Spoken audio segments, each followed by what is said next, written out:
All right, we've got some examples here.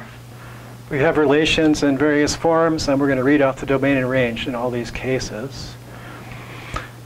And we might mention, do these things look like functions or not? So here's a set of ordered pairs. Ordinarily, when we have ordered pairs, we usually put them in braces like that with commas in between. Let's see if I can make this work. Maybe it's not as simple as that. How about now? Can you draw something? There we go. So maybe that's how this should look, like that. And the domain is all first coordinates. I'll say D for domain. It's the set of first coordinates 2, 3, minus 1. We already have 2. OK, there we go. And the range is the second coordinates 5, 1, minus 1, second coordinates. Sorry. 5, 1, 3, 4, 7. 5, 1, 3. I got it right? 5, 1, 3, 4. So they're all different. And then 2, 3, minus 1. Got 2 already. So it looks like that. And we ask ourselves, do you think that's a function? Do I have two first numbers that are the same? And then the second numbers aren't the same? Yes. So we go, not a function. I'm just doing this for fun right now.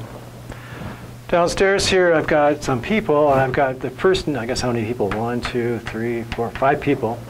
Because 2 of them are named Frank, one Mary, one Joe. And then I asked them what their age would be. One Frank says 43, the other Frank says 40. Mary says 21. There's a Joe that's 18 and a Joe that's 38. So for us, the domain are the first names. Frank, Mary, Joe. So they're not numbers now. How do you like that? And then the range.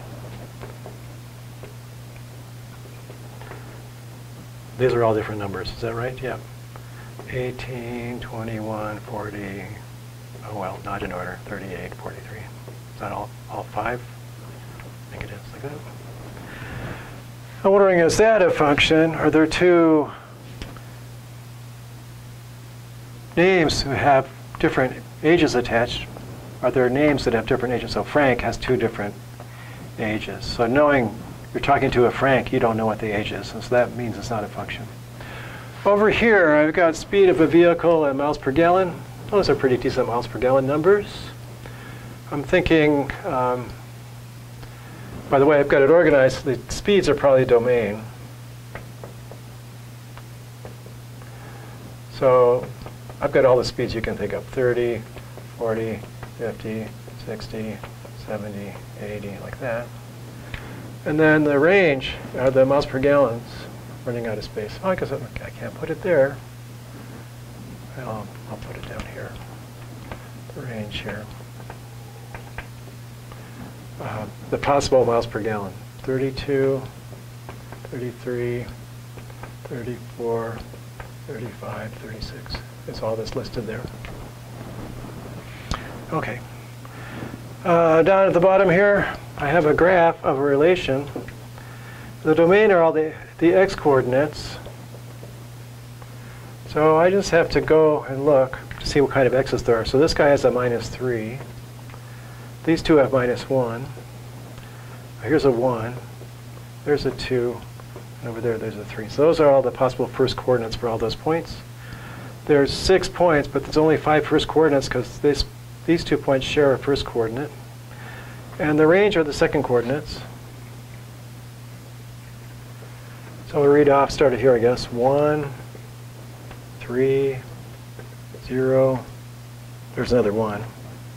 Another 0, -3. Is that really right? Or there's only 3. 1, 2,